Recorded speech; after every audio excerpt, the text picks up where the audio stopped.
Whew.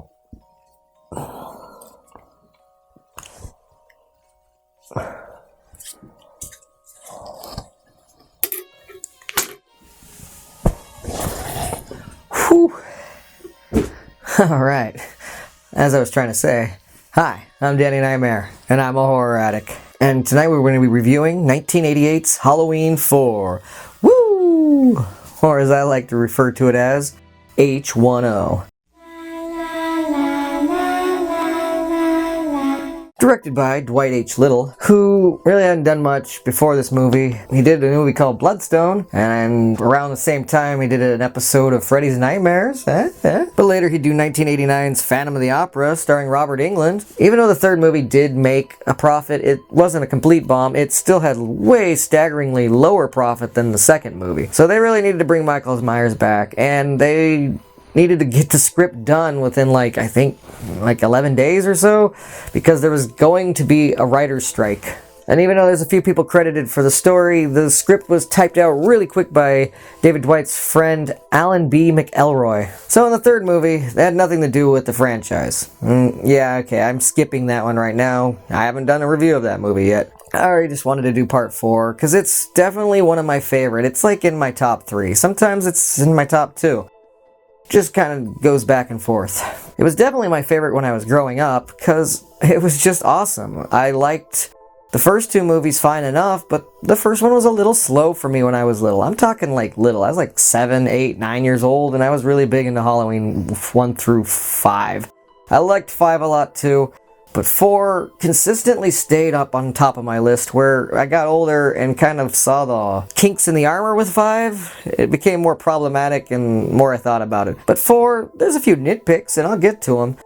But overall, it's just a solid movie. And as a little kid, I related to Danielle Harris's character, Jamie. Now, Laurie's not in this movie. She sadly died off camera, the same way her real parents, Michael Myers' parents, died off camera in part 1. That family just shouldn't ride in cars, apparently. That's what we do when we're pulling out into traffic there, so just gonna have to mark that. Anyways, as much as I liked Laurie as a kid, she was, kind of a babysitter who waited really late on Halloween night to carve pumpkins. Where Jamie is a little kid. I was a little kid. To see Michael Myers specifically trying to murder children, even if he was successful or not, is one thing, but it was pretty scary. I just related to her more, too. And it's because Danielle Harris is a phenomenal actor at her age. She was playing a character that was younger than she was in real life, but she was still acting ages above her own real life. She was like a 9-year-old pretending to be a 7-year-old, but even though she was a 9-year-old, she had the acting chops of a full adult actress. But Donald Pleasance comes back as Dr. Loomis. He's just that right type of crazy. He will do some nuts shit, but at the overall, he can just kind of talk you into pretty much anything, because he is so good with his words. Yes, that little child is in mortal danger. Danielle Harris did an amazing amount of the heavy lifting in this, but Donald Pleasance obviously puts it all together. As her loving foster sister and reluctant babysitter, we got Rachel, played by Ellie Cornell. And even though there's not a whole lot for her to do other than pine after some jock boy named Brady, and even though he seems to be into Rachel, he's also kind of into Kelly, who's the sheriff's daughter. She's played by Kathleen Kidman, aka Gloria from The Bride of Reanimator. And she's got the coolest fucking shirt. Haddonfield is no longer being filmed in Pasadena. It's now being filmed in Salt Lake City, for tax purposes. They still had a man go around putting leaves everywhere, and some of those streets, they would take these big hoses and just spray them down just because they wanted it to be more rainy and fall looking. Not only is the location changed, but the way they kind of shot this film is it no longer has all those beautiful wide angles, because it's not being shot in a 235 like I believe the first 3 movies were. It's now being shot in 185, so it's a little more tightened in, which is fine, I suppose. I kind of liked how the old ones were, but oh well. This Michael Myers is played by George P. Wilbur, and I like him because he's a very hands-on killer. Yeah, he digs his thumbs into people, he rips people's throats out. He's pretty brutal with just his hands. But he still likes the old kitchen knife. Halloween 4 is a pretty old movie, and as I go through it, I'm going to give you the spoiler warning pretty early on.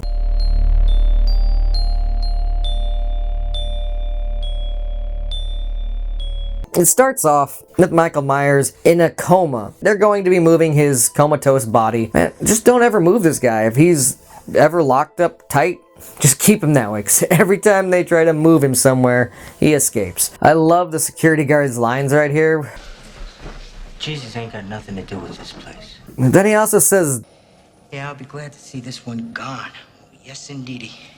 Well, they can't all be winners, can they? but one of the EMTs, while transferring him, has to talk about Lori being dead, but survived by her daughter, and knowing about his niece just gives Michael new life. And the cool shot right here where the ambulance is in the lake, and apparently they had to get a big crane put in there. It's one of the most expensive scenes, even though there's really no action in it. And Donald Pleasance, just as Loomis, just walks right into that water like a badass. I don't really think he wanted to, but he did it, and it looks really cool in the movie. And he had the cool fog machine effect. Michael really must have done a number on their bodies, because that's a lot of blood and gore for just a crash. And I love how Loomis's trench coat is like not even wet anymore. So Loomis is hot on his trail. He tracks him down to a cafe, but the cafe is next door to a truck shop where Michael Myers killed this poor mechanic and took his overalls. But Loomis finds the aftermath, at least. And all of a sudden Michael Myers is in a tow truck. A huge explosion. Yes, Michael, fire is cool. Between the cafe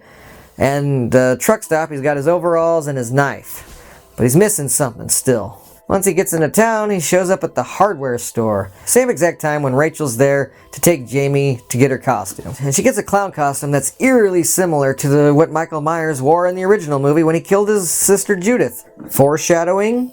Perhaps. Brady's also there with, hey, Tommy Doyle, and this loser who has a bad time picking up Kelly. Fuck off, Wade. And Jamie has an encounter with the not-so-invisible man. But throughout the entire ordeal, Michael did get his mask. Now, a lot of people are like, well, how did he get into the hardware store without anybody noticing him? One, it's Halloween. Everybody looks weird. Two, I just went to the grocery store with Michael Myers to get stuff to make candy apples. This wasn't even on Halloween. And nobody that worked there said a damn thing. It's a little harder to believe that they let him walk out with the mask and not pay for it. But either way, he got his mask. Now, a lot of people also say the mask sucks. And I agree, it's not the best mask. I don't know why it's so hard for these early sequels to make a good Michael Myers mask. It seems like it'd be super easy to make. And he just stole it from a drugstore. And yeah, he did the same thing in the first movie, so how come it doesn't look exactly the same? Fair enough. But I also tell you, I go to the Halloween stores every year, and not every Michael Myers mask is the same in quality. There's some cheap looking ones, and there's some cool looking ones, right? He grabbed a cheaply made one this time. And apparently he grabbed two masks, as later on he's gonna be blonde. Anyways, Michael Myers has now got his slasher bingo card, and he can go around looking for his niece to give her a good old stabby stabs. Crappy mask aside, my actual real problem is with Michael Myers' look is how bulky and weird they made him look. He's wearing like weird hockey pads or something underneath his thing, and they should have just let him be. Loomis, knowing what Michael's after, they're out looking for his niece, but she's out trick-or-treating with Rachel. Hell, Rachel can't even keep a good eye on her because she ends up finding Brady at Kelly's house. The family pet. Michael Myers does not like dogs. He is definitely not a dog person. In fact, if you really pay attention to Michael Myers' behavior, he's definitely more a cat person. Like, he basically is a cat. That's probably why he's so evil. I love how Michael Myers and Loomis went into Jamie's room when clearly no boys are allowed. Can nobody read a sign? It goes from a lot of people all trick-or-treating to dark and nobody trick-or-treating. I mean, it's probably because Michael Myers decided to realize people might be looking for him, and he's already played this game before, so you know what? He's gonna take out the power. That's right, by shocking the Winter Soldier. It's funny, there was actually a whole website dedicated to Bucky here. It's called like Bucky's Power Plant or something. I don't know. I don't know if it still exists, but it used to be like a long time ago. The sheriff finally catch up to the girls. The police station is no place to take a child right now. So, best scenario, call in for reinforcements and hunker down at his own house. But that's where Kelly and Brady are about to get it on. And apparently they, did shoot some nudity, but they decided to take the nudity out. The movie needed more gore, but apparently didn't want tits. Dwight Little, he told Sasha and Kathleen and Sasha and Rachel to just practice these scenes on their own time. Like, practice making out, practice kissing, practice, getting it on. Yeah, I don't think he was telling them to really get it on. It's just he wanted them to be ready because they didn't have a whole lot of time to shoot a bunch of scenes over and over again. He wanted them to get their giggles out and, you know, be comfortable. Whatever. They went with it and it seemed to work fine, I guess, so... But it doesn't matter because now Brady's stuck with some blue balls as they all are crowded into this full house. It's like Night of the Living Dead in there as they hunker down and just hope that Michael Myers can't get in until reinforcements show up. But of course he can get in. There's this really creepy scene where Kelly's checking on the deputy and it turns out, oh, not really him. It's Michael fucking Myers. And Michael Myers does not shoot people. Art the Clown might shoot people. Michael Myers does not shoot people. He just stabs her with the gun. Brady comes to redeem himself kind of last minute. I wouldn't say he dies a hero, but thanks, Brady. Now they get onto the roof here, and this is like another house that they made, kind of like way out away from anywhere else. They completely remade this house for the roof scene itself. They wanted it to be even higher, but it was already dangerous enough as it is to have a little girl and Rachel and Michael Myers on there. They wanted also the house to be on fire, so there'd be flames all around the place, and that would have been really cool, but dangerous and expensive, and they just didn't have time. But Rachel's a fighter. Not only does she manage to save Jamie, she, you know, takes a hell of a bump, and Loomis is there to help Jamie out one last time. As he takes her to school. What is with these movies trying to make school a thing? They do it in all the movies. And as I said, he grabbed 2 wigs apparently because, yep, there's the infamous blonde scene. Now, there's a lot of rumors of this might be a weird reshoot and they just didn't have the right mask. But Dwight says this was just a scene that they should have reshoot. He regrets that they didn't reshoot this scene. They grabbed one off the prop truck. It's this one. They thought maybe it wouldn't be so noticeable, but it's pretty noticeable. So Loomis gets expelled from class.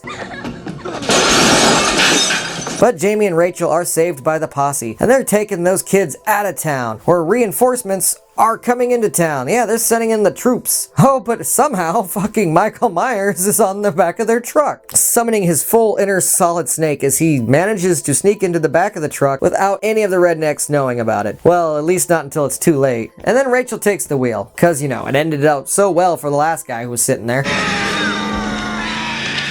Evil rides tonight! Evil rides tonight! Till Jamie, you know, manages to hit the fucking brakes and send his ass flying.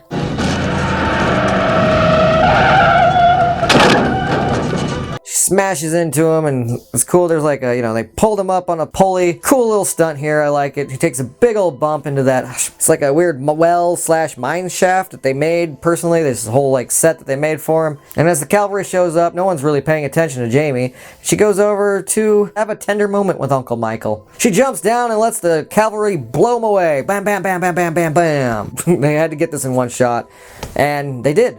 Successful. That looks really badass. Michael plummets to hell. As far as Dwight Little is concerned, Michael is dead here. You know, if they're gonna make sequels, that's on their thing. He killed Michael Myers in his mind. Michael Myers is dead right there. Now, that little touch, a transfer of evil, does come into play later. It's the only thing that Dwight will slightly say is possibly supernatural about Michael Myers. Jamie dons her clown mask and stabs her foster mother with the scissors.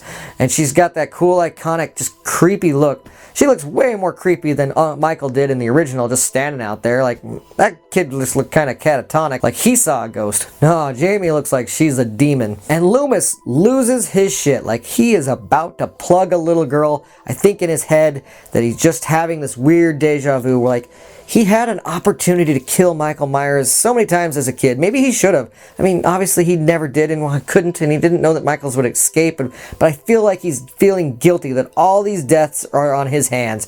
Like if you could go back in time and kill baby Hitler, that's kind of like the Loomis moment that he has with Michael. If only he stopped him when he was young and small and unable to kill everybody.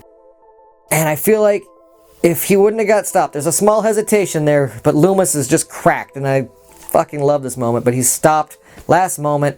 He does not plug Jamie, and we are set up for, what that means, part 5, she's going to be the killer, right? No. They asked Dwight to come back and direct 5 and direct 6 even. He turned them both down.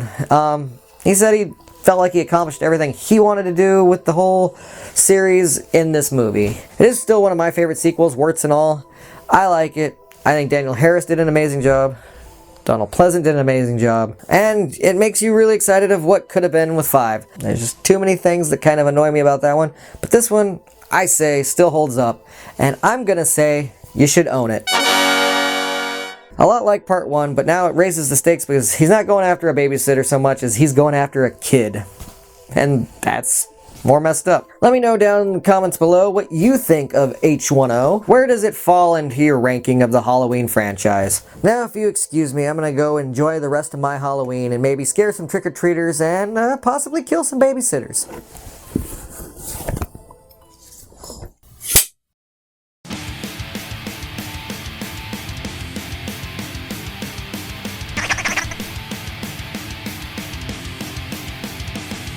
Yeah.